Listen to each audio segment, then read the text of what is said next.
विडंबना। वक्त के साथ एक और दिन गुजरा।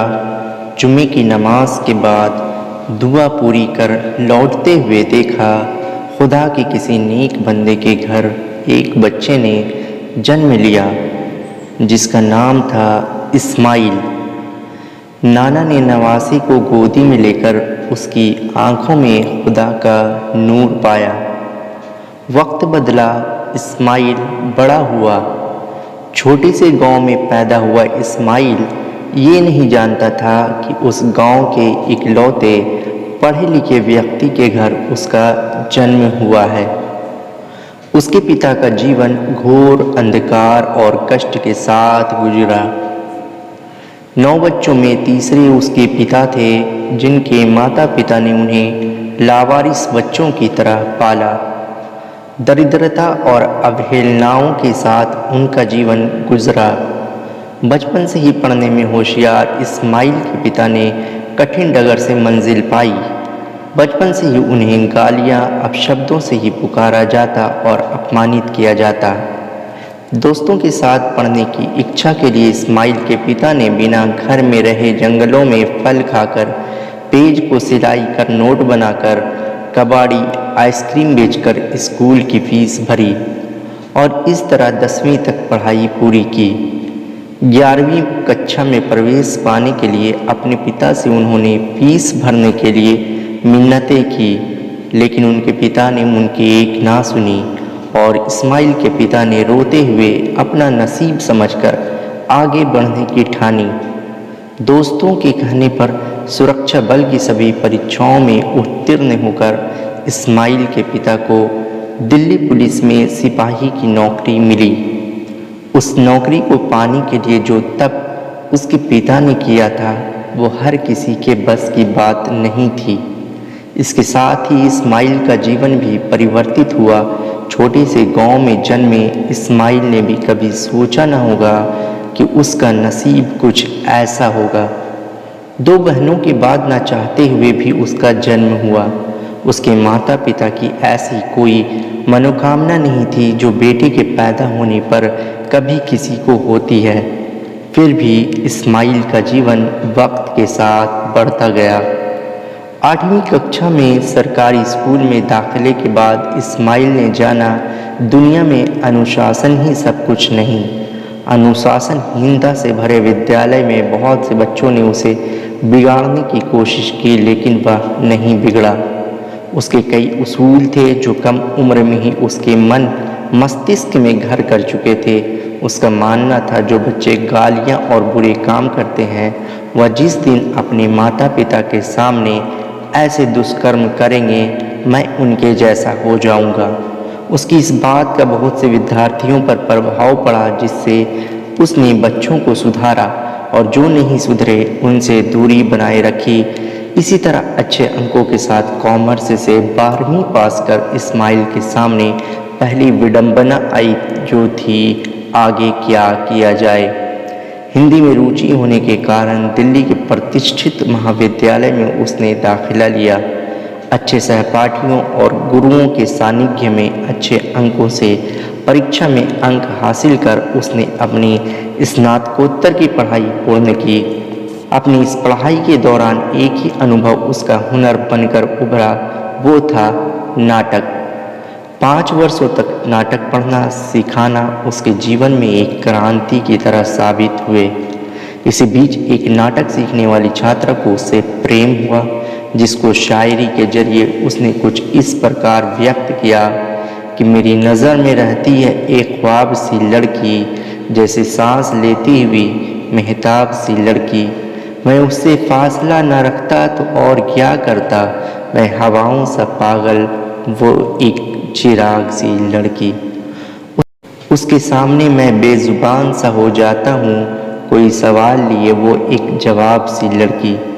पिछली 2 रिलेशनशिप के बाद ये तीसरा मामला उसके जीवन में क्रांति लाने वाला है। इस बात का उसे कोई अंदाज़ा नहीं था। वक्त के साथ उसने उस लड़की के प्रेम को समझकर उस पर पूरा विश्वास जताया, लेकिन वह नहीं जानता था कि यह विश्वास भी क्षण भर का छल ही होगा। पढ़ाई पूरी करने के बाद इस्माइल के जीवन से जैसे सब पूरा होने लगा।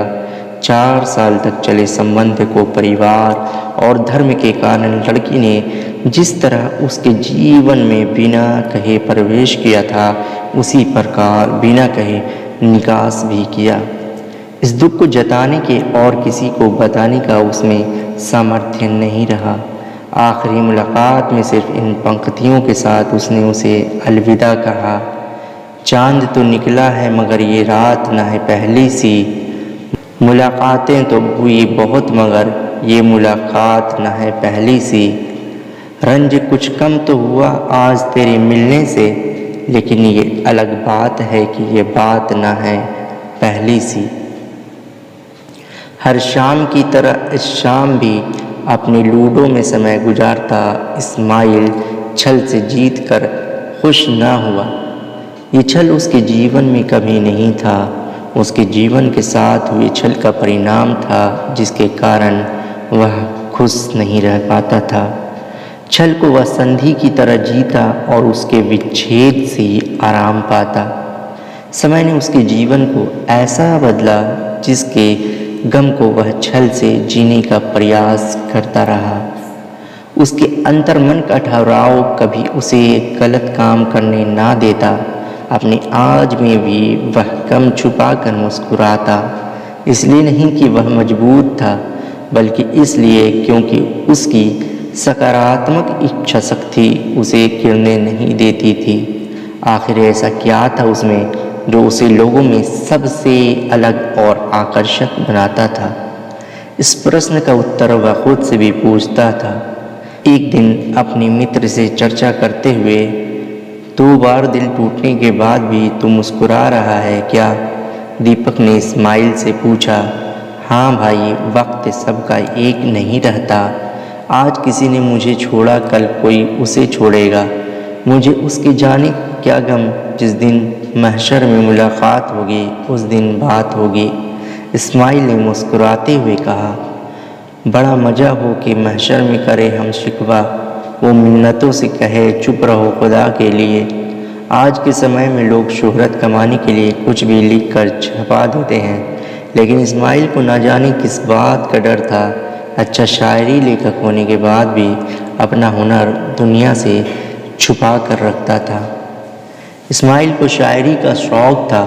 वह कोई प्रतिष्ठित या अनुभवी शायर तो नहीं था, लेकिन अपने दिल की बात शायरी के ज़रिए निकाल कर अपना मन हल्का करता था। तो दोस्तों ने तो कहा था अपनी पुस्तक लिख, लेकिन वह नहीं माना, क्योंकि वो अपने गमों की नुमाइश दुनिया के सामने नहीं करना चाहता था।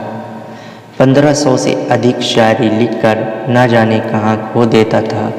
दोस्तों को व्हाट्सएप या फेसबुक पर उनके हालातों के अनुसार लिखकर भेजता था। दोस्तों के लाख कहने के बाद भी उसने अपना हुनर नहीं दिखाया। अपने अंदर एक दुनिया लेकर जीता था जिसमें उसे खुशी मिलती थी। उसका एक ही उसूल था, खुश रहो और खुश रखो। अपने परिवार का इकलौता चिराग उस अंधेरे से निकल कर आया था, जिस अंधेरे में लोग अपनी परछाई ढूंढते थे।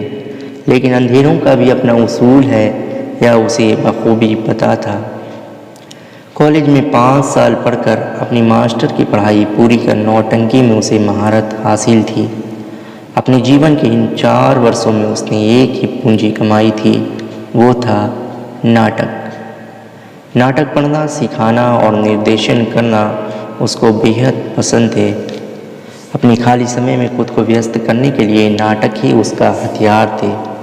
नाटक से ही उसने अपने दुख को छुपाना सीखा था, लेकिन एक शख्स के सामने वो अपनी इस प्रतिभा में भी हार जाता था।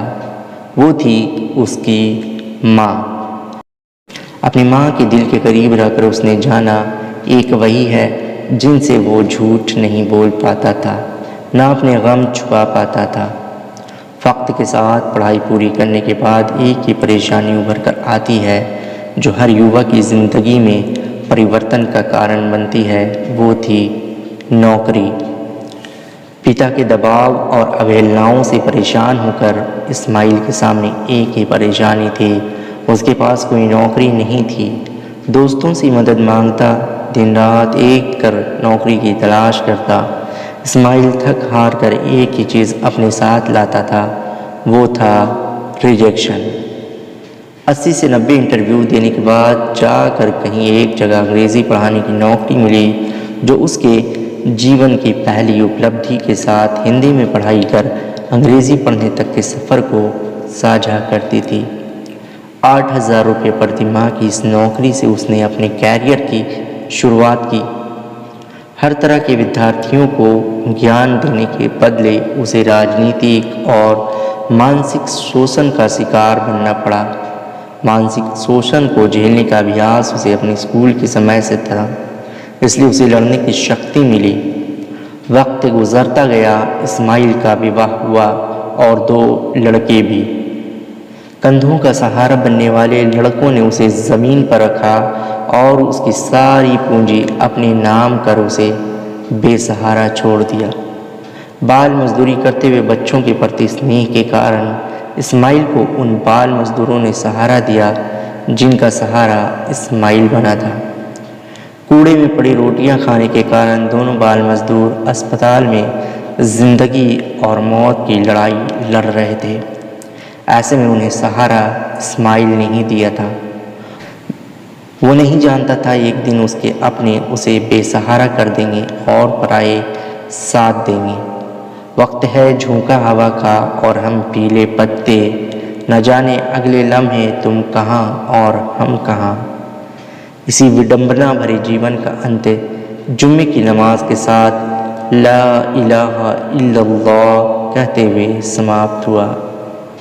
दोस्तों, आपको मेरी वीडियो अच्छी लगी हो तो वीडियो को लाइक कर दीजिएगा और इसे अपने दोस्तों में ज़्यादा से ज़्यादा शेयर कर दीजिएगा और इस तरह की वीडियोस देखने के लिए मेरे चैनल को सब्सक्राइब कर लीजिएगा। शुक्रिया।